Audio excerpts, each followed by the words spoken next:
요한복음 7장 37절로 44절 말씀,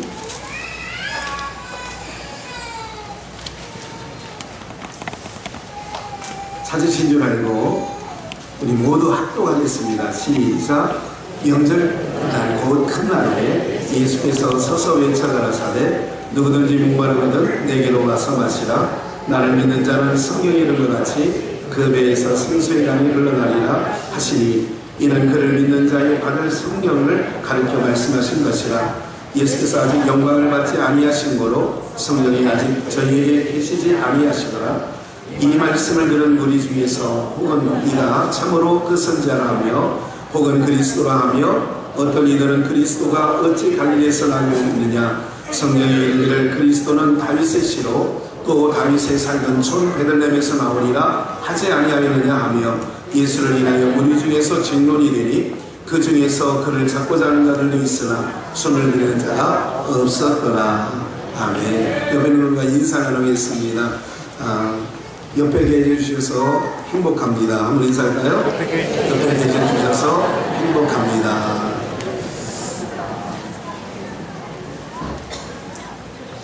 예. 우리 한번 복창해 보실까요? 배에서 흐르는 생수의 강. 한 번 더 복창하십니다. 배에서 흐르는 생수의 강.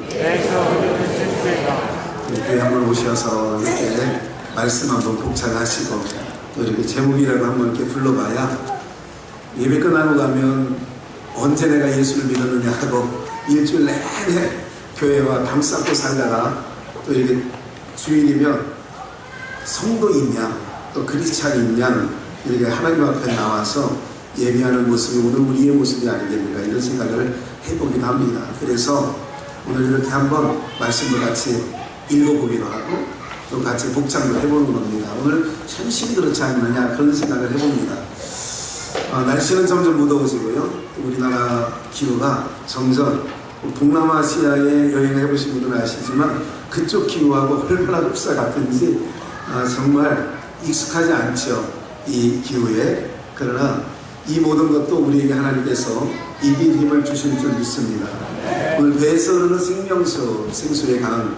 오늘 여러분들 잘 듣지 아니하시면 여러분들 숙면을 취하기가 어려운 계절인 거 알고 있고요. 그걸 제가 감안합니다. 그럼에도 불구하고 여러분들이 오늘 정말 잘 집중하지 아니하시면 부분을 좀 놓치신다면 오늘 말씀의 전체적인 맥락을 놓치실 수가 있어요. 그러니까 처음부터 눈을 한번 조금 더 다른 때보다 신경을 더 곤두세워서 하나님의 말씀, 또 성령께서 이 시간에 우리 모두를 주관해 가실 줄 믿습니다. 여기서 명절 끝날 오늘 본문 37절에 명절이라고 하는 것은 초막절이 되어집니다. 절기가 이스라엘 백성들은 3차 하나님께 얼굴을 보이는데 봄절기, 여름절기, 가을절기가 있어요. 겨울절기는 물론 없고요.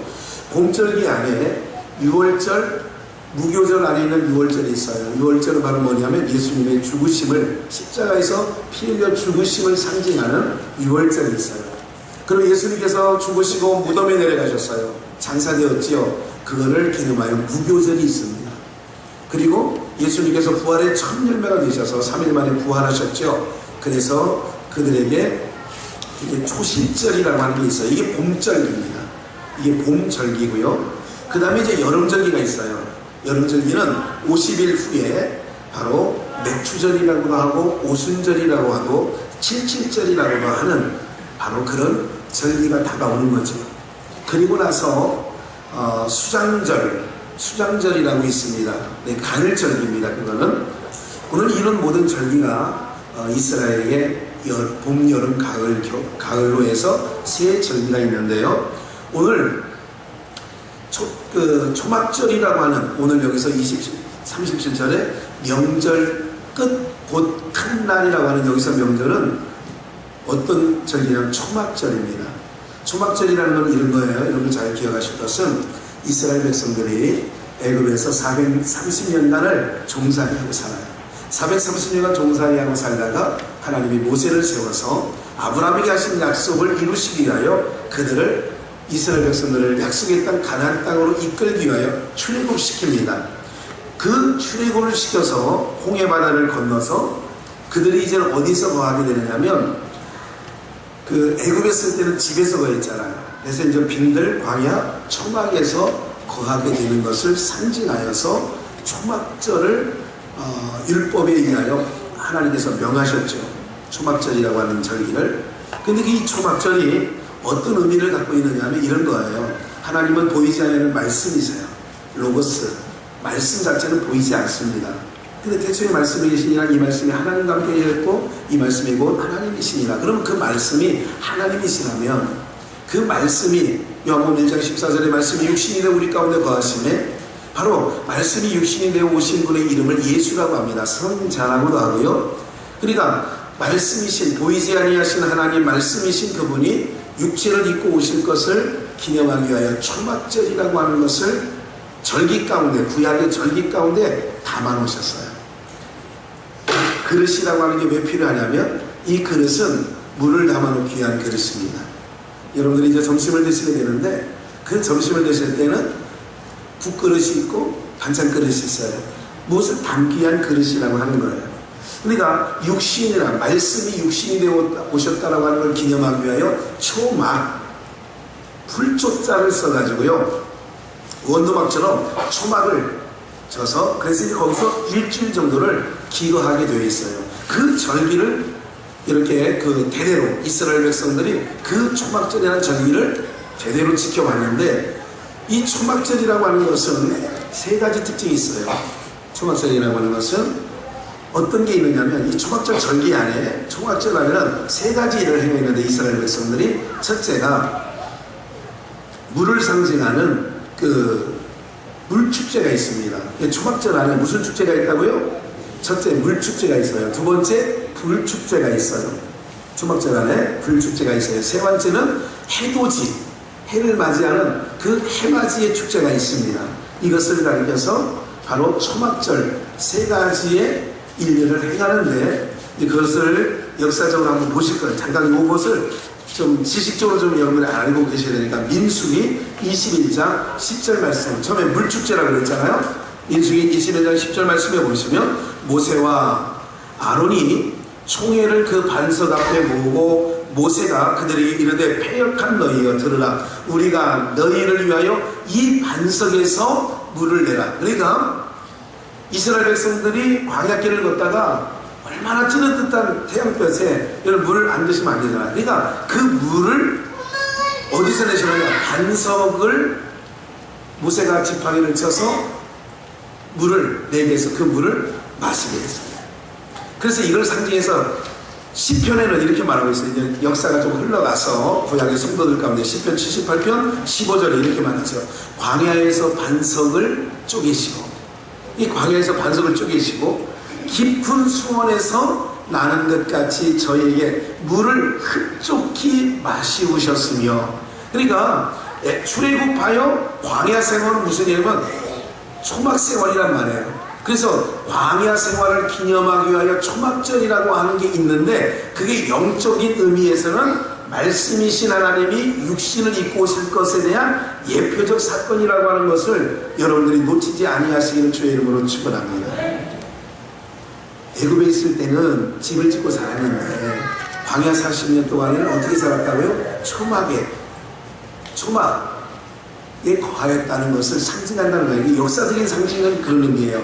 그리고 초막절 안에는 세 가지 축제가 있다고 했는데 낮에는 물축제 이것처럼 물을 흡족히 반석을 쪼개어 물을 흡족히 주신 것을 기억하라고 물축제가 낮에 돼 있고 밤에는 민수기 14장 14절을 보시면 이 땅의 거민이 고하리이다. 주 여호와께서 이 백성 중에 계심을 그들도 들었으니 곧 주 여호와께서 대면하여 보이시며 주의 구름이 그들 위에 섰으며 주께서 낮에는 구름기둥 가운데서 밤에는 불기둥 가운데서 그들 앞에서 행하시는 것이니이다. 그러니까 낮에는 구름기둥으로 밤에는 불기둥으로 이스라엘 백성들 앞에서 행하셨다는 얘기를 하는데 똑같은 말씀 시편 78편 4절 말씀에 이렇게 얘기하죠. 낮에는 구름으로 밤에는 화강으로 인도하셨으며 이게 낮에는 구름 기둥으로, 밤에는 불 기둥을 화관으로 이렇게 인도해 주셨다는 거예요. 이거를 기념하기 위하여 초막절이 되면, 초막절은 뭐예요? 광야 40년 생활을 기념하기 위하여 초막절이라는 절기를 주셨고, 그거는 영적인 의미에서는 말씀이신 하나님이 육체를 입고 오실 것에 대한 예표적인 사건이라는 말씀을 드렸고, 그 안에는 바로 그분이 반석에서 물을, 그래서 목마른 자들에게 물을 죽여주시고, 그리고 밤에는 그들의 추위 속에 온 밤을 화관으로 따뜻하게, 그리고 밤에 불을 켜놓으니까 환하게 두려움 없이 그렇게 인도하셨다는 거죠. 이게 이제 두 번째 축제라고 했어요. 마지막 세 번째 축제가 무슨 축제라고 했어요? 해돋이 축제라고 했죠. 에스겔서 말씀을 좀 보시겠어요? 에스겔서 43장 1절. 그 후에, 이를 후에 그가 나를 내리고, 이거는 어떤 의미냐면 신약 성경으로 비유를 하자면 마태복음 4장 1절에 이런 거예요. 준비 안 했습니다. 예수께서 성령에 이끌려 마귀에게 시험을 받으시려 광야에 나가시니, 그런 거죠.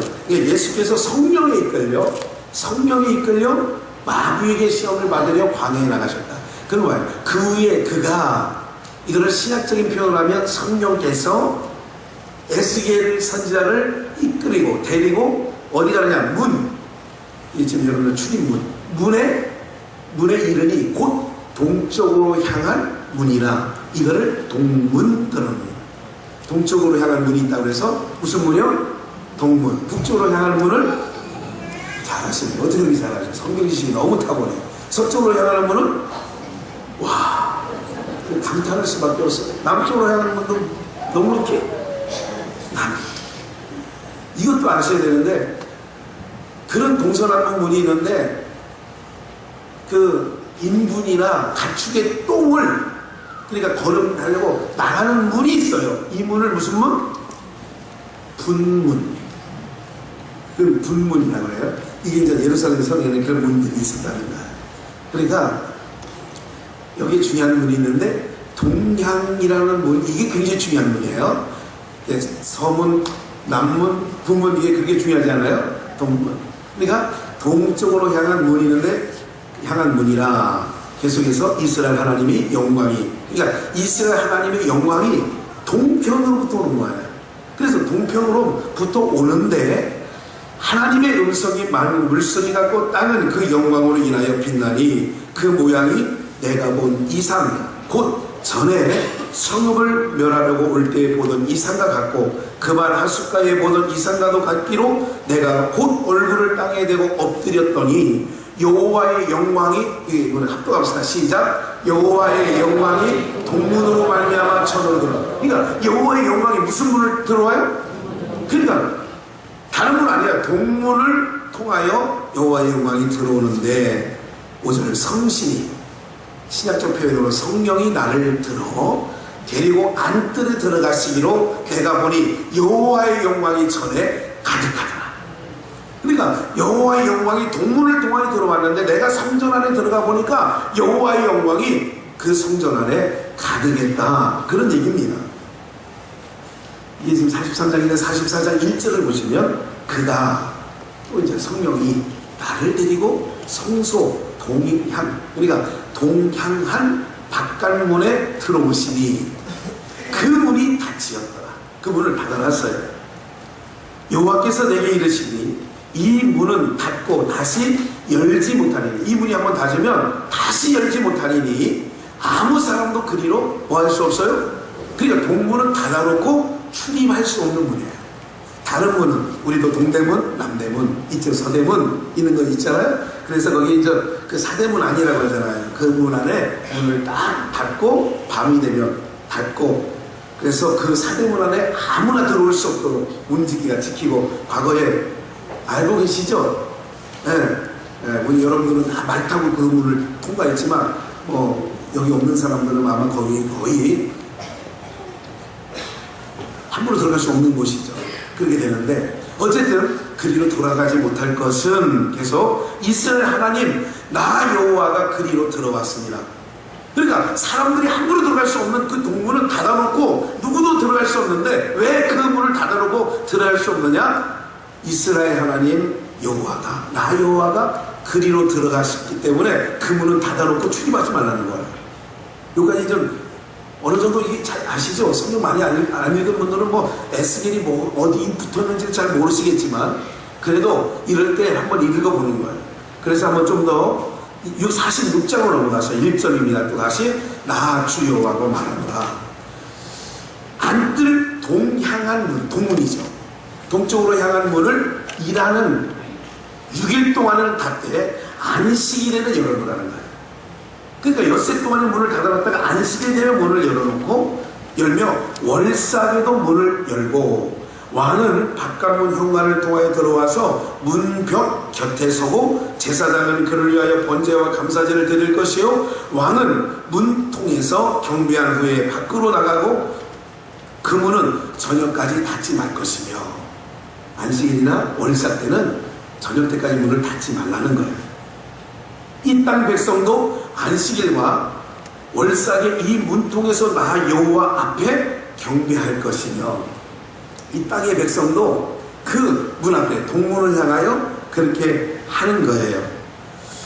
한 번 더 경배할 것이라고 그렇게 얘기를 하잖아요. 근데 이제 잠깐 보세요. 이제 저를 주목해 보세요. 말씀을 듣을 때는 저 설교사와 눈이 마주치는 게 제일 말씀 듣는데 참 좋은 비결입니다. 잘 보세요. 문을 얘기하는 겁니다. 그리고 지금 아까 본문은 요한복음 7장에서 그 절기 이름이 뭐라고 그랬어요? 초막절. 초막절에는 세 가지 축제가 있었어요. 복습사와 첫 번째 무슨 축제? 물축제. 두 번째 불축제. 세 번째 100점이에요. 집에 돌려보내고 싶은데 그래도 못한 얘기가 많아요. 더 설명을 드려야 돼요. 그런 것처럼 잘 보세요. 그 문을, 근데 이 문에 놀라운 역사가 있어요. 근데 왜 동문은 여호와의 영광이 비춰지고 내가 그 문은 닫아놓고 출입하지 말라. 왜? 이스라엘 하나님 나 여호와가 거기로 출입을 했기 때문에 안식일과 월삭 때문에는 누구도 출입할 수 없게 닫아놔라. 이게 놓은 거예요. 그러면 이게 이제 도대체 이제 여기까지는 여러분들이 잘 모르셔요. 창세기 2장을 한번 볼까요? 창세기 2장 10절. 에덴 동산이라고 하는 에덴 동산에 강이 있어요. 무슨 말이에요? 강이 4가지 강이 있어요. 네 강이 이름이 있어요. 나올 거예요. 강이 에덴에서 발원하여 중요한 겁니다. 아담과 하와가 살았던 동산의 이름을 4글자로 무슨 동산? 에덴 동산. 우리는 한축적으로 얘기를 하는데 에덴과 동산은 달리 성경은 표현하고 있다는 걸 기억하셔야 돼요. 강이 에덴에서 발원하여 뭐를 적셨다? 그러니까 에덴 동산이라고 하는 것은 이런 개념이에요. 어떤 개념이냐면 양주와 안산은 같은 경기도다. 이해가 되시죠? 근데 이거하고는 충분하지 않아요. 이 설명 그거하고 좀 다른 부분이 있어요. 그런데 뭐냐면 강이 에덴에서 발원한 거예요. 그러니까 에덴이라고 하는 것에서 강이 어떤 강인지 여러분이 이제 앞으로 아시게 됩니다. 그 강이 발원하여 동산을 적시는 거예요. 그러니까 에덴과 동산은 좀 차이가 있죠. 무슨 말인지 아시겠죠? 이거를 합쳐서 에덴 동산이라고 말할 수는 있습니다. 근데 에덴에서 물이 강이 발원하여 동산을 적시고 거기서부터 갈라져 4근원으로 나뉘었어요. 4근원. 그 4근원의 이름이 첫째는 비손. 비손이요. 13절 둘째 강의 이름은 기온. 셋째 강의 이름은 히데겔이요. 넷째 강은 유브라데라. 이렇게 14절까지 나와 있어요. 다시 이 에덴은 어디냐? 그러면 에덴에 강이 에덴으로부터 발원했다. 다시 처음 본문을 10절을 보시면 에덴에서 발원했다. 이 발원은 근원이다.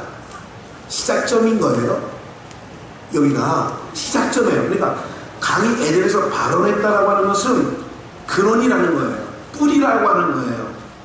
여기까지 이해가 다 되시죠? 그러니까 시작점인데 근데 여기가 에덴에서 물이 발원했다. 오늘 제목을 놓치지 말아야 돼요. 배에서 흐르는 생수의 강이에요. 오늘 제목이 요한계시록 22장 1절을 다시 한번 보겠어요. 또 저가 수정같이 맑은 생명수 강을 내게 보이니, 요한 사도가 밤모섬에 있을 때에 계시를 받은 게 있어요. 성령에 의하여 계시를, 요한 사도가 천국을 미리 봤단 말이에요. 그리고 보고 써놓은 게 요한계시록의 일부분이 있어요. 또 저가 수정같이 맑은 생명수의 강을 내게 보이니 하나님과 및 어린 양의 어디로부터? 그러니까 수정같이 맑은 생명수 같은 강을 보여주셨어요, 요한에게. 근데 이 강이 하나님과 어린 양의 어디로부터 흘러나와요? 보좌로부터 나오는 거예요. 그러면 에덴에 강이 에덴에서 발원하여 라고 하는 이 에덴이라고 하는 것은 영적인 의미로 말하면 하나님과 및 예수 그리스도 어린 양이 계시는 어디에 거기가? 보좌가 되죠. 그러니까 예수 어린 양의 보좌로부터 그 강이 발원하여 어떻게 그러냐? 흘러서 생명수 강이 되는 거예요. 그 2절 길 가운데로 흐르다가 그 생명수의 강이 어디로부터 나왔다고요? 하나님과 및 어린 양의 어디로부터? 보좌로부터. 이걸 발원지, 이거를 근원, 이렇게 시작점 이렇게 얘기한다고 그랬어요. 이거를 창세기 표현으로 말하면 에덴의 강이 에덴에서 발원하여 동산을 적셨다 이렇게 표현한 거고, 이건 창세기 표현이고, 요한계시록, 성경이 창세기부터 계시록까지 있잖아요. 창세기 1장부터 요한계시록 21장까지 있는데, 그럼 성경은 처음부터 이 얘기를 하고 끝에 이 얘기를 또 이 얘기로 끝내는 거예요. 굉장히 놀라운 거예요, 여러분들. 창세기 1장, 2장 이 사건을 통하여 요한계시록에 이것을 끝맺음한단 말이에요. 그렇다면 이 강물 얘기를 우리가 재미없다 이렇게 해서는 안 된단 말이죠. 놓쳐서는 안 되는 거예요. 그러면 이 강이 이제 나왔어요. 이 생명수의 근원은 하나님과 및 어린 양이라고 하는 것을 우리가 알게 됐어요. 여기까지 이해가 다 되시죠? 하나님과 어린 양이에요. 근데 거기에서 뭐가 나와요? 그 보좌로부터 생명수의 강물이 흘러서 길 가운데로 흘러 강 좌우에 있는 생명나무가 있는데, 생명나무의 그 뿌리로부터 그 어떻게 물이 공급돼가지고 달마다 12가지 실과를 맺히래. 달마다 실과를 맺히는 거예요. 달마다 그 실과를 맺히되 그 나무의 잎사귀는 만국을 소성하기 위하여 있더라. 그러니까 그 잎사귀를 봐요. 그 만국을 뭐하기 위하여 있다고요? 소성하기 위하여 있는 거예요. 하나님께서는 우리에게 이렇게 얘기하세요. 육신으로 볼 수 있는 것으로 우리에게 알려주시고요.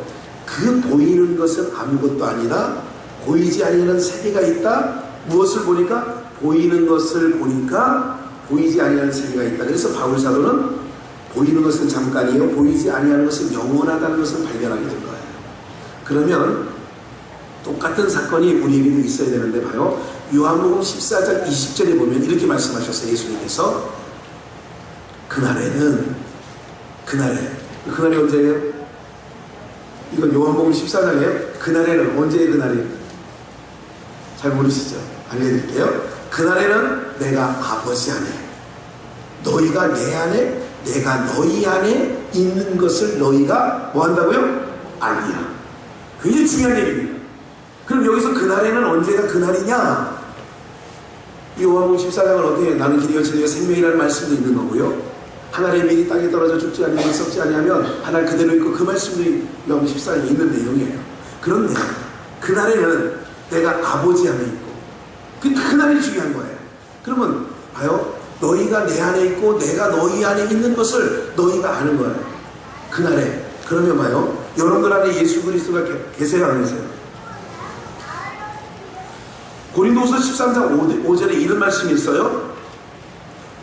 너희가 믿음이 있는가? 너희 자신을 시험하고, 너희 안에 그리스도 예수 그리스도의 영이 없으면 너희는 믿음이 있는가 시험하고, 만약에 시험을 해봤는데 없어. 이게 이제 고린도후서 13장 5절 말씀이에요. 만약에 없다면 뭐예요? 너희는 버리운 자라는 거예요. 너희 안에 그리스도의 영이 거하시는 것을 너희가 알지 못하느냐? 만약에 너희가 알지 못한다면 너희는 버리운 자라는 거예요. 그렇다면 이제 오늘 말씀을 통하여 배에서 흐르는 생수의 강을 이제는 본론으로 들어갈 겁니다. 이제까지 지금 서론적인 말씀을 좀 드렸으니까 오늘 여러분들의 배에서도 생수의 강이 흘러 넘치는 것은 누가 있어야 되냐? 아까 말씀했잖아요. 에덴 동산의 그 근원은 결국은 하나님과 및 누가 어린 양이 생명수의 강물의 근원이세요.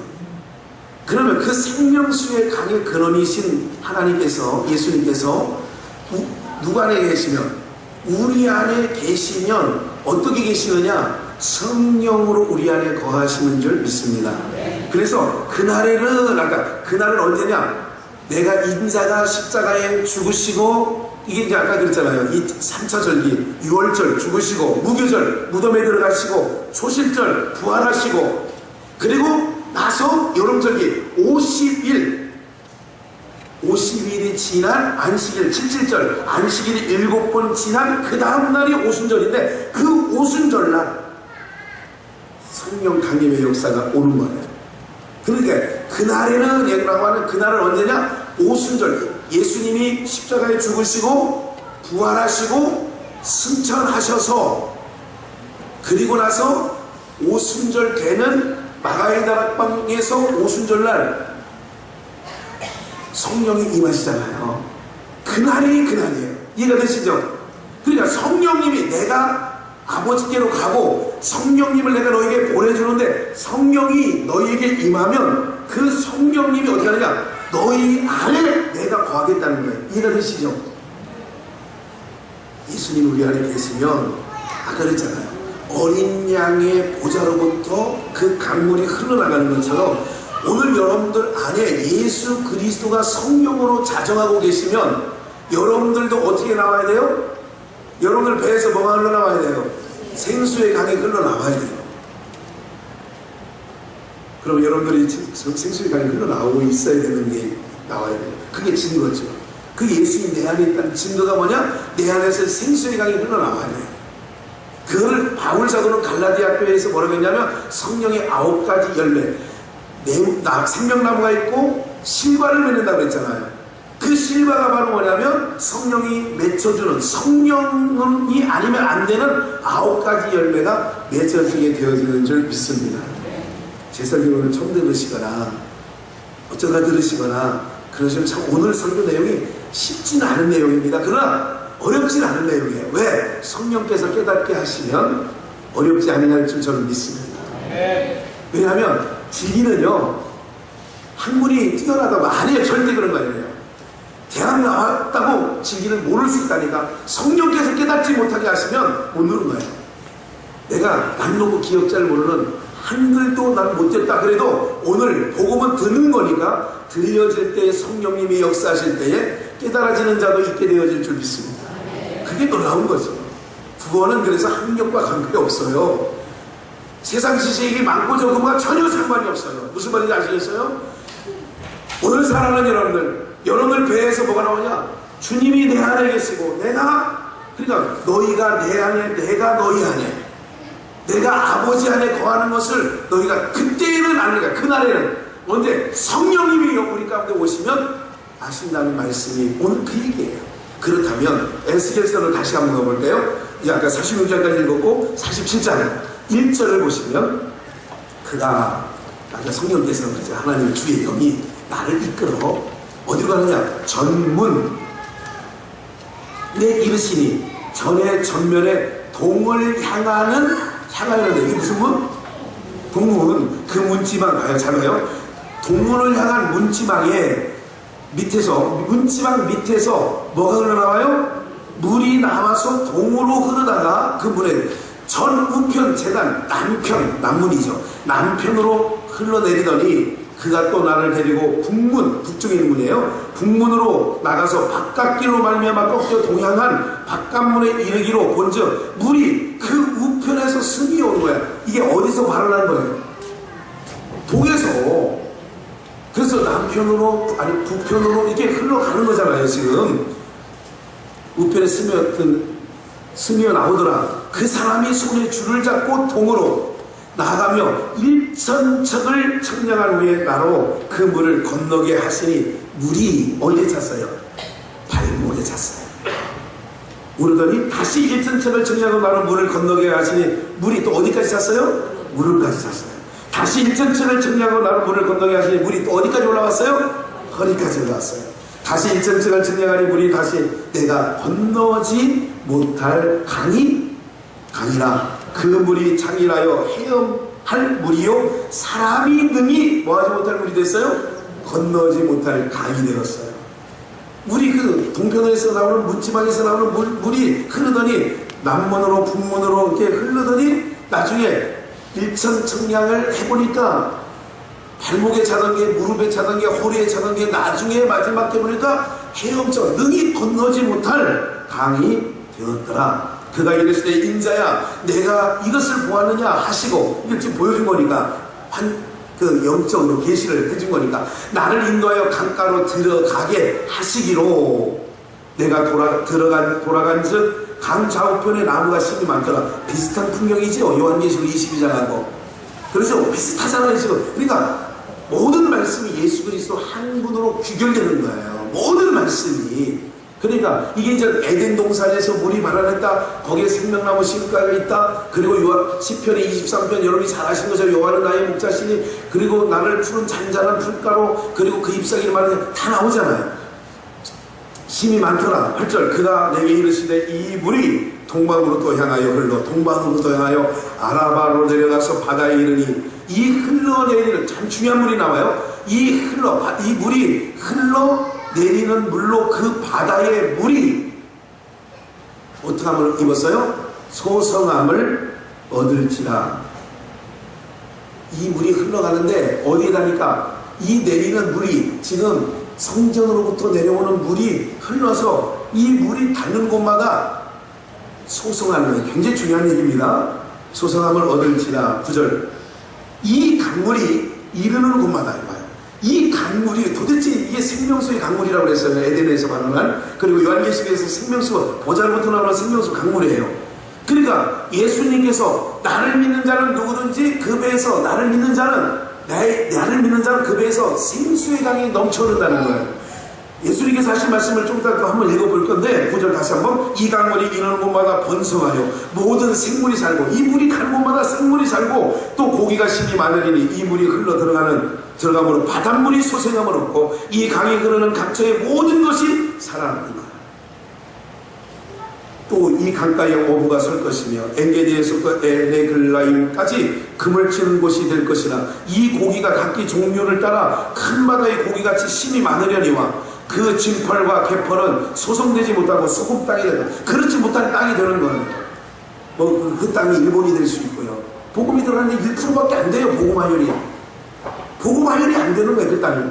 이게 안 되는 데는 안 되는 거예요. 복음이 선교사들이 들어갔는데도 안 되는 땅이 있어요. 지금 북한이 지금 상황은 그런 땅이죠. 도저히 그 땅은 소송하지 못하는 땅이 되어버리는 거죠. 이제 그런 의미로 좀 이해를 하시고요. 계속해서 12절 강 좌우가에는 강좌우 아까 생명수의 강가에도 요한계시록 22장에도 흘렀다는 걸 확인하셨고 에덴에서 발원하여 동산을 적시고 내 근원으로 강물이 흘러서 뻘쳐간다는 말씀도 기억을 하셔야 되고 그래서 강 좌우에는 각종 먹을 실과 나무가 자라서 그 잎이 시들지 아니하며 실과가 끊치지 아니하고 달마다 새 실과를 맺으리니 그 물이 성소로 말미암아 나옵니다. 그 실과는 먹을 만하고 그 잎사귀에는 약재료가 되리라. 잠깐 좀 보세요. 좀 까다롭진 않은 건데 잘 들으시네요. 지금까지 동문으로부터 나오는 물이 남문으로 북문으로 해서 이것이 이제 막 흘러서 바다로도 들어가고 모든 동산으로 들어가는 거예요. 그러니까 이 물이 들어가는 곳마다 어떤 역사가 일어난다고요? 소성하는 살아나는 그 물이 들어가는 곳마다 바다에 이르니까 바다가 소성되고 다 살아나는 거예요. 보세요.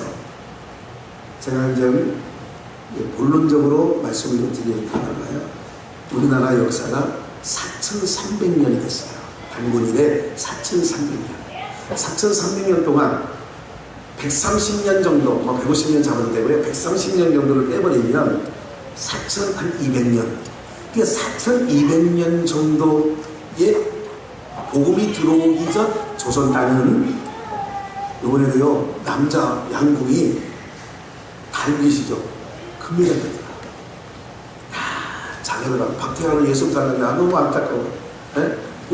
그런데 미국하고, 근데 미국인 코치가 한국 사람. 양궁 코치는 그냥 한국 사람이 가 있는 데가 이 짱이야. 이제 여자들이 내일 한다는데, 이제 우리나라 대표가 이제 결승전에 나가지 않겠습니까? 어쨌든. 단체전 금메달 따고, 양궁은 개인전도 금운동 싹쓸이 할 판 아니겠어요? 지금 분위기가 그렇더라고. 네. 어쨌든 4,300년 역사 속에서 4,200년 동안은 이 땅에 불교가 들어왔어요. 불교는 오래전에 들어왔어요. 유교가 들어와 봤어요. 이 땅을 소송케 해본 적이 없어요. 이 땅에 가는, 쉽게 해서 지금으로도 150년 전에 언더우드가 이 땅에 들어와서 무슨 얘기를 했어요? 조선인은 어둠 속에 있는 것처럼 그들에게는 도저히 가난과 질병에 찌들어 있어서 어디서 어떻게 손을 대야 될지, 이 민족이 도대체가 살아날지, 이 민족에게 도대체 지극같이 깜깜해서 어떻게 한 줄기 빛이 비춰질지, 이게 처음 이 땅을 밟은 선교사가 보고한 내용 아니겠어요? 그런데 잘 들어보세요. 그 생명수의 물이 에덴에서 발원했어요. 하나님과 어린 양의 보좌로부터 발원했어요. 그 보좌가, 그러니까 즉 예수 그리스도를 전파하는 복음이 가는 곳마다, 복음이 들어가는 곳마다 그 민족이, 그 나라가 소생되어지는 줄 믿습니다. 무슨 말인지 아시겠어요? 소련 사람들 보세요. 러시아 사람들. 그 사람들이 키가 작습니까? 등치가 작아요. 네? 우리 조성우 선교사님 그러잖아요. 네, 백인, 러시아 백인 할머니가, 이렇게 큰 할머니가 자기를 안아주고 막 목사님 안아달라고 하면 자기가 그 안에 푹 파묻힌다고 그러잖아요. 네? 자기가 안는 게 아니라 그 사람이 안는 거야, 이렇게. 근데 그 사람이 뭐가 부족해, 그러나. 그런데 우리 땅에 불교가 들어와도 우리 땅을, 어둠을, 질병을, 가난을 해결하지 못했어요. 그 물이 들어가는 곳마다, 그 물이 바로 뭐예요? 보좌로부터 흘러내리는 그 물이 들어가는 곳마다, 그 물이 닿는 곳마다, 바다면 바다, 육지면 육지, 나라면 나라, 민족이면 민족, 그 나라가 희생되어지는 줄 믿습니다. 기억하세요, 여러분들. 놀라운 역사 아니라고요. 중국이요, 제가 안다니까요. 94년도 처음 들어갈 때 중국 까불지 말라고 해요. 내가 너희의 진실을 알고 있어요, 제가. 네?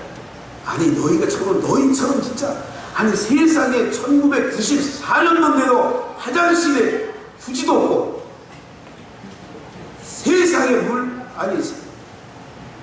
화장실이라고 공중화장실 이렇게 가다가요, 선교 가다가 화장실에 가고 이게 공중화장실, 그러니까 안내하시는 조선족이 뭐라 하냐면, 거기 전도사님은 거기 들어가면요 못 가실 건데요. 그래, 자기는 아는 거야. 뭐 한국 와보지도 않고. 화장실 문을 딱 들어가는 순간, 문이라고 있는 것도 아니에요. 이렇게 남자 써있고 저쪽 여자 써있고, 이렇게 딱 들어가는 순간 지금 같은 계절은요 처음 입구에 들어갈 수가 없어요. 이것들이 얼마나 더러운지. 저 안쪽부터 쌓아나오기 시작해가지고 문간까지 쌓았어요. 그러니까 어떻게 밟고 들어가냐면, 거기 겨울에는 얼어가지고 밟고 들어갈 수 있는데, 겨울에는 깡깡 얼어서 한 25도 30도 되니까 깡깡 얼어서 밟고 들어가는데, 여름에는 뭐 집떡거리잖아. 그래가지고 그때부터 뭐 여름에는 막 참외식당 있고 뭐 그 안에 뭐 그런 거야.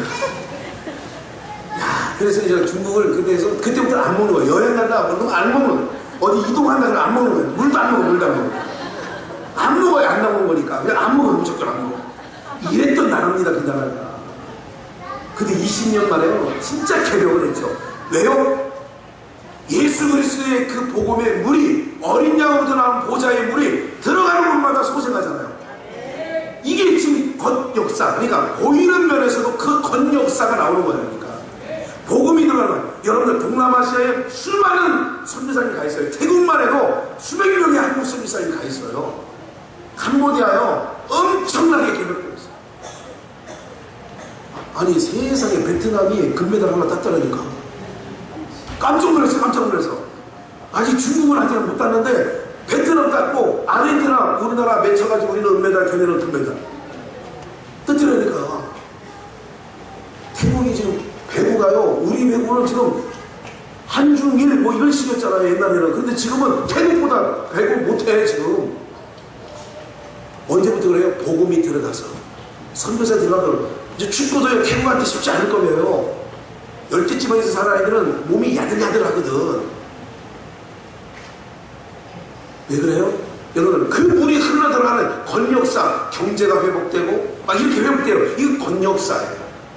근데 그 물이 들어가는 곳마다 여러분들의 그 봐요. 이 물이 어디서 나오냐? 내가 너희 안에. 그러니까 주님이 김학현 목사 안에 좌정하고 계신다면 보자로부터 무슨 강물이?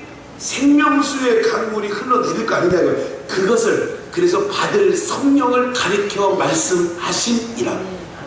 오늘 본문이 너희가 받을 성령을 가리켜. 그래서 그날에는 아버지가 내가 아버지 안에 너희가 내 안에 내가 너희 안에 있는 것 같이 그날에 언제 성령이 오시는 거예요. 사랑하는 여러분들, 그럼 그 배에서 생수의 강이 흘러나야 돼요. 그럼 여러분들이 봐요. 가는 곳마다 예수 그리스도의 십자가 외에는 바울서고 자랑하지 않기로 했잖아요. 내가 예수 그리스도 십자가 외에는 자랑하지 않겠다, 전하지 않겠다. 그게 바로 뭐냐면 생수의 강물이 흘러나오게 되어지는 근원이 되어지는 줄 믿습니다. 예수님으로 자랑하는 거예요. 주님만 자랑하는 거예요. 그게 생수의 강물이 흘러나오는 자들의 특색이죠. 요한복음 9장을 보실까요? 봐요. 예수께서 길 가실 때 아까 말씀드렸잖아요. 초막절에 세 가지 절기가 있는데 물축제는 어디 물을 갖다 끌어대느냐? 실로암 연못에 있는 물을 제사장들이 항아리에 받아다가 성전에 갖다 놓은 거예요. 다시요, 잘 들으세요. 초막절 행사를 할 때 첫째 무슨 축제? 그 물축제는 어디에서 물을 길러요? 실로암에서 물을 길러요. 그래서 성전에 갖다 놓는데 잘 들어보세요. 이제까지는 에덴에서도 물의 근원이 에덴이에요. 에덴에서 물이 발원하여 또 하나님과 및 어린 양으로부터 물이 발원해요.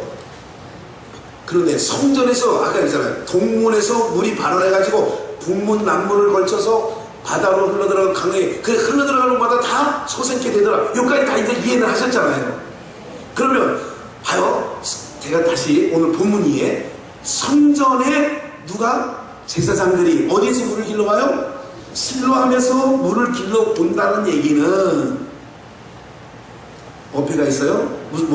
지금 어폐 발견했습니까 여러분들?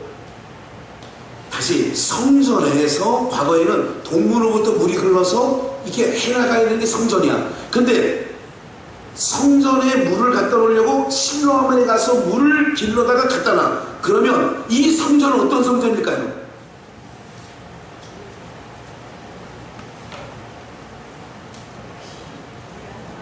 성전에서 물이 흘러나와야 되는데 물이 안 흘러나오니까 실로암에서 물을 떠다가 갖다 놨다니까요. 그럼 이 성전은 무슨 성전이에요? 가짜 성전이지. 무슨 말인지 이해가 되세요? 물이 안 흐르는 건 가짜잖아 그게. 근데 이제 놀라운 게 뭐냐면 실로암이 봐요. 여기 좀 읽어볼까요? 예수께서 길 가실 때 날 때부터 성인된 사람을 보신지라 제자들이 물어가로되 라삐여 이 사람이 소경으로 난 것이 뉘죄로 인함이 오니까 자기 오니까 그 부모니까 누가 잘못되면 누구 죄 때문에 해제 이럴 수 있어요. 그런 걸 불식시킨 거예요. 예수께서 대답하실 때 이 사람이 그 부모가 죄를 범한 것이 아니라 그에게서 하나님의 영광을 하나님의 하시는 일을 나타내고자 하심이라. 하나님의 하시는 일을 나타내려고 한다는 거예요. 지난주에 하나님의 일이 뭐예요? 예수 그리스도께서 행하신 모든 일을 믿는 것이 누구의 일? 지난주에 좀 말씀이잖아요. 그러니까 봐요. 하나님의 이 하시는 일을 나타내고자 이 소경이 불호죄도 아니고 자기죄도 아니고 날 때부터 소경으로 태어난 것은 하나님의 일을 나타나기 위하여서 이렇게 됐다. 4절 때가 아직 낮음에 나를 보내신 이의 일을 우리가 하여야 하리라. 밤이 오리니 그때는 아무도 일할 수 없느니라. 내가 세상에 있는 동안에는 세상의 빛이로다. 비축제에 있었잖아요. 할까요? 이 말씀을 하시고 땅에 침을 뱉다 진흙을 이겨 그의 눈에 바르시고 이르시되 합독합니다. 시작. 실로암 못에 가서 씻으라 하시니, 실로암은 번역하면 보냄을 받았다는 뜻이다. 잘 보세요. 이제 실로암이라고 하는 물을 떠다가 제단에 갖다 성전에 갖다 놨어요. 그럼 실로암이라고 하는 뜻은 번역하면 무슨 뜻이에요? 보냄을 받은 거예요. 하나님께로부터 보냄을 받은 자가 있는데 누구예요? 안성훈? 이만희? 문성명? 이런 작것들이 아니고, 이게 쌍것들이 아니고, 오직 우리를 구원하시고자 보내주신 자는 예수 그리스도이신 줄 믿습니다. 실로암은 번역하면 보내심을 받았다는 뜻이에요. 그럼 무슨 얘기냐? 이 소경 보고 날 때부터 하나님의 일을 위하여, 자기 죄도 아니고 부모 죄도 아니라 하나님의 영광을 위하여 이 아이가, 이 사람이 소경이 됐는데 하나님의 일을 나타내려고. 하나님을 어떻게 일을 나타내느냐? 즉 실로암이라고 하는 물을 들여다가 물축제를 하는 거예요. 초막절이 되면. 근데 사람들이 그런 정도만 알지 하나님께로부터 보내심을 받은 자가 있다는 것을 모르는 거예요. 하나님께로부터 진정한 보내심을 받은 자가 있는데 그게 이름이 누구라고요? 예수 그리스도예요. 그 예수 그리스도를 내 안에 봐요. 성령님이 우리 가운데 오시면 내 안에 계시는 거예요. 오늘 사랑하는 성령 받으라 라고 하는 것, 성령 받았네 라고 하는 것은 예수님이 내 안에 좌정하고 계시는 거예요. 그러면 그 배에서 뭐가 흘러나와야 된다고요? 생수의 강이 흘러나오는 거예요. 이해가 되세요? 무슨 얘기인지? 그런 자는 누구로만 자랑한다고요? 예수와 그 십자가만 자랑하는 거예요. 나 그분 때문에 살게 됐어. 남녀 5명이 있었던 여자 있죠. 수가성 여인. 한번 볼까? 요한복음 4장 13절. 예수께서 대답하여 가라사대 이 물을 먹는 자마다 다시 목마르려니와. 14절 합독합니다. 시작. 내가 주는 물을 먹는 자는 영원히 목마르지 아니하리니 나는 주는 물을 그 속에서, 나의 주는 물은 그 속에서 뭐하도록? 영생하도록 솟아나는 뭐가 된다고요? 그 물을 내가 주겠다는 거예요. 네가 주는 물은 다시 목마르지, 내가 주는 물은 그 속에서 영생하도록 솟아나는 생물이 있어서 다시는 목마르지 아니하지. 주여 내가 그 물을 나에게 주셔서 나는 이 우물 곁에 물 들어오지 않게 하여 주옵소서. 이 여자가 물동이를 버려두고 갔어요. 그 얘기는 바로 뭐냐면 오늘 사랑하는 분들, 여러분들 마찬가지다. 주님이 내 안에 계시면 언제부터 이제는 세상 자랑 안 합니다. 바울사도 그런 얘기를 하잖아요. 내가 세상에 있는 모든 걸 자랑할 건 많지만 그것 갖고 자랑하지 않겠다. 어떤 걸 자랑하느냐? 예수 그리스도 그 십자가 외에는 자랑하지 않겠다. 그게 바로 뭐냐면 생수의 강물이 흘러나오는 거예요. 그것이 여러분들의 가정을 살리게 되어질 줄 저는 믿습니다. 책 제목이 있어요. 예수 없이는 예수로 사는 자, 사는 남자가 예수로 사는 남자, 이런 책 제목이 있어요. 오늘 사랑하는 여러분, 예수 없이는 못 사는 여러분들이 되시기를 주의 이름으로 축원합니다. 그래서 고린도서 3장 16절에 바울 사도는 이렇게 얘기를 하죠. 너희가 하나님의 성전인 것과 하나님의 성령이 너희 안에 거하시는 것을 알지 못하니. 너희가 하나님의 성전이에요. 그럼 성전에 아까 그랬잖아요. 예루살렘 성전에 생명수의 강가에 물이 흘러내리지 않으니까 물을 실로암에서 떠나요. 그러니까 그것은 보내심을 받은 예수 그리스도에게서 떠나줘야 된다는 얘기를 예표적으로 그들에게 교훈하시는 말씀이 되어지는 줄 믿습니다. 그래서 예수님이 내가 주는 물, 오늘 여러분들 뭘 마시러 오셨느냐? 세상에 있는 물을 마시러 온 게 아니라 어떤 물이냐? 바로 보좌로부터 흘러내리는 생명수의 강물을 흘러 마심으로 말미암아 여러분들이 소생케 되어지는 역사가 있게 되어질 줄 믿습니다. 시냇가에 심은 나무를 비유하죠. 저는 시냇가에 심은 나무가 시들을 쫓아 과실을 맺으며 그 잎사귀가 마르지 아니한 같으니 하나님을 경외하는 자, 예수 그리스도를 믿는 모든 자들이 그러한 하나님의 백성 항상 푸르고 청청하게 되어지는 줄 믿습니다. 오늘 사랑하는 여러분들, 오늘 우리 비전교회가 생수의 강이 이 단으로부터 흘러내려온다면, 그리고 또 여러분들이 그 생수의 강물을 흡족히 마신다면 오늘 그 물을 마시는 자마다 뭐 한다고요? 소생케 되어지는 역사가 있게 되어지는 줄 믿습니다. 오늘 사랑하는 여러분들, 여러분들도 이제는 자녀들에게 그 물을 흘러내려 보내시고요. 그래야 되어지는 거예요. 세상으로 살게 하지 말고 주님 없이는 못 사는 여러분들의 삶이 되어지고, 그래서 오늘 저와 여러분들이 이제는 이 그래서 물 얘기를 성경에서 많이 하는 거예요. 오늘 이 물이, 이게 세상의 물이, 방주는요 어떻게 만들었냐면, 방주를 만들 때에 역청으로, 지금으로 말하면 그 역청이라는 게 뭐냐면, 지금의 중동 지역이니까 그 당시에 그 탈을 비슷한 거예요. 송진 같은 건데, 나무로 말하면 그 소나무를 깎으면 껍데기를 벗겨내면 송진이 흐르는 것처럼, 그런데 사실 거기서 역청이라고 하는 것은 원유, 그러니까 지금 그 원유를, 산유국에서 원유를 뽑아내잖아요. 이제 그거를 칠하면 방수 효과가 나는 거죠. 왜? 기름을 칠해놓으면 물이 들어오지 않는 것처럼 그렇게 되어지는 거예요. 그러니까 세상에 있는 물은 방주 안으로 들어오면 안 되고, 이 안에서의 물은